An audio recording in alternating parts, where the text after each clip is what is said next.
Permettetemi di fare vedere anche un qualcosa che non appartiene alla nostra collezione, ma che abbiamo in prestito grazie al Museo Civico di Casale Monferrato, che sono queste statuette lignee su cui vi è un cartiglio con il nome di Seti I. Queste fanno parte della collezione di Carlo Vidua. Non l'ho citato prima, ma è un personaggio davvero per noi molto importante. Carlo Vidua, conte di Conzano, si reca in Egitto attorno al 1819, vede in Egitto probabilmente una lista manoscritta di Drovetti, in cui vede la lista della collezione, e scrive immediatamente a Prospero Balbo perché possa insistere con Vittorio Emanuele I per acquistare la collezione.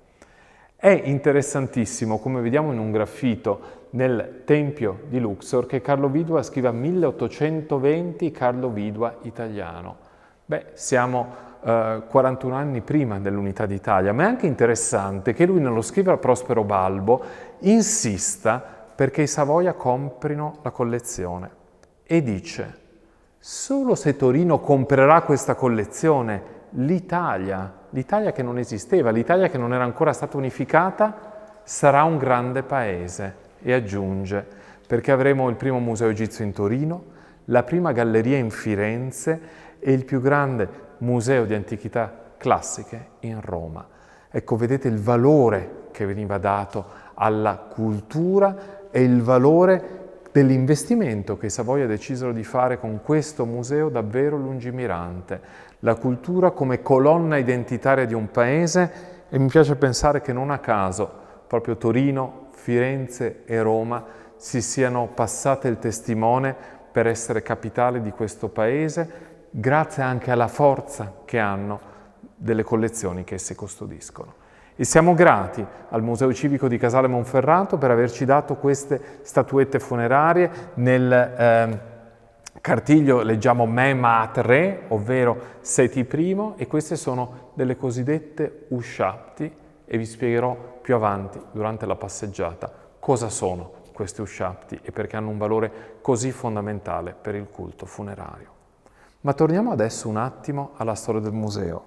1824 la collezione arriva e il museo arriva qui nel Palazzo dell'Accademia delle Scienze che ci ospita.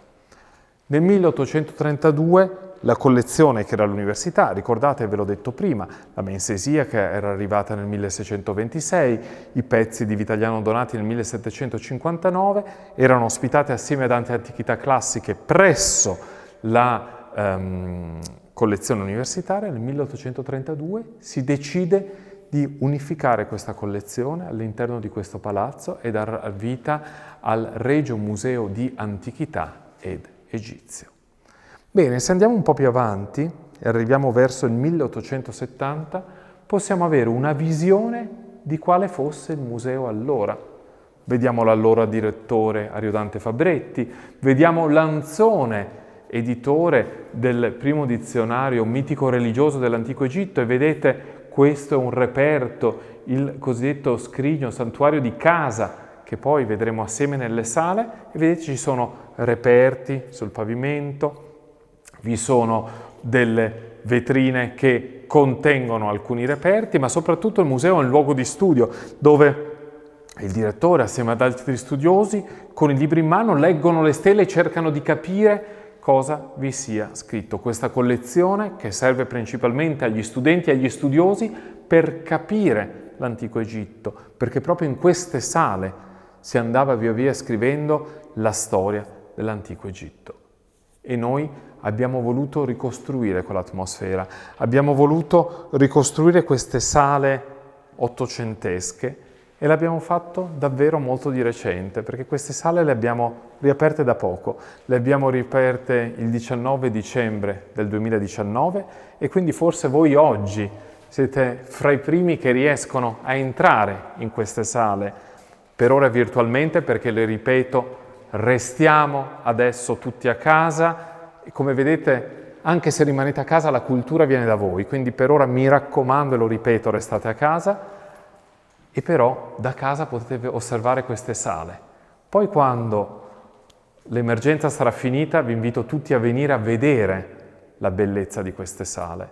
Innanzitutto permettetevi di farvi vedere questa vetrina, che è una delle vetrine dei primi allestimenti, vetrine che siamo riusciti a salvare e abbiamo voluto mettere all'interno gli oggetti così come essi erano esposti allora.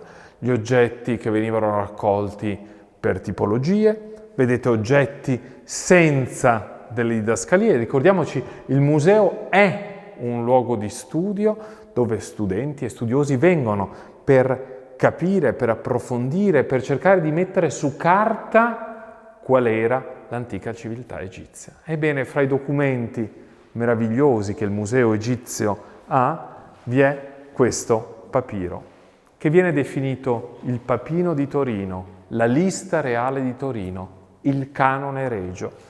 È uno dei documenti più importanti che esistono al mondo.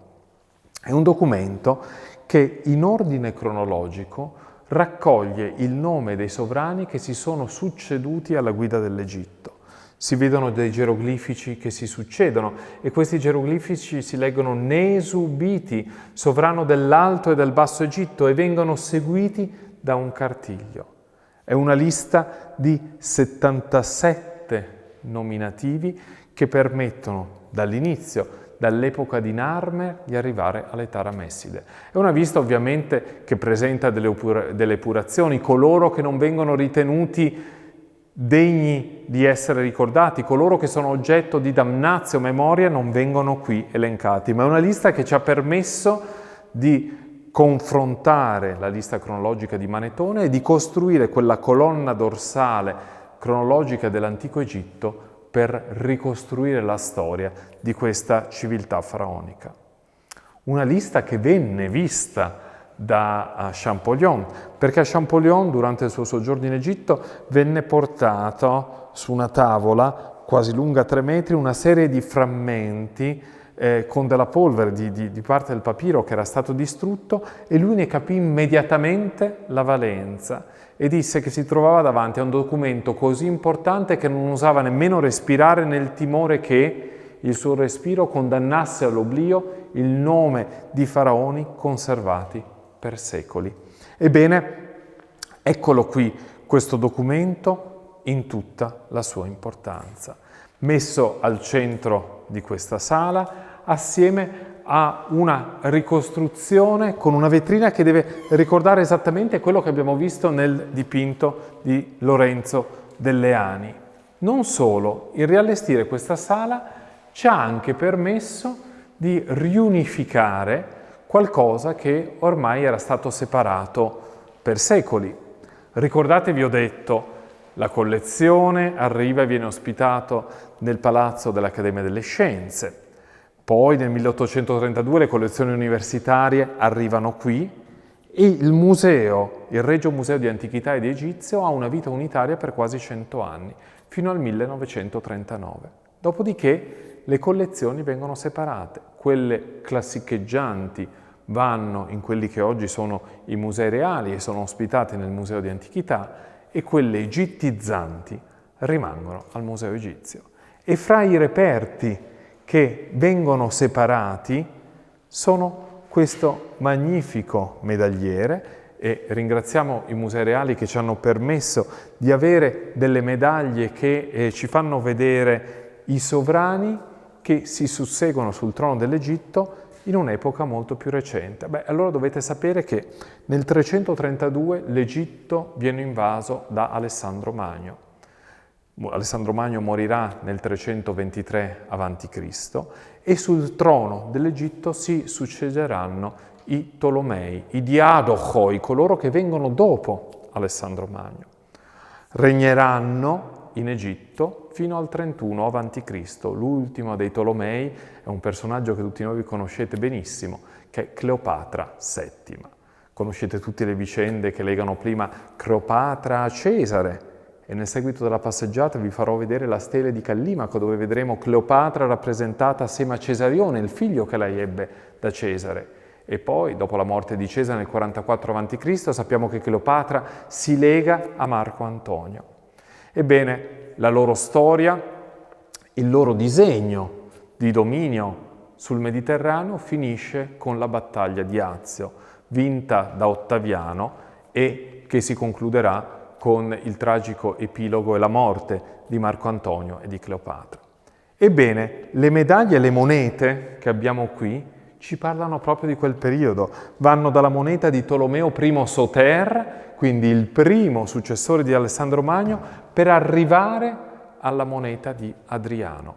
E queste sono parte delle collezioni che in questo momento sono state riunificate.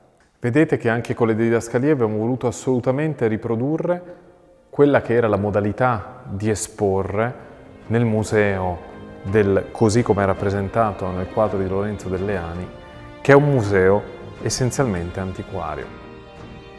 La ricerca può proseguire solo grazie a te.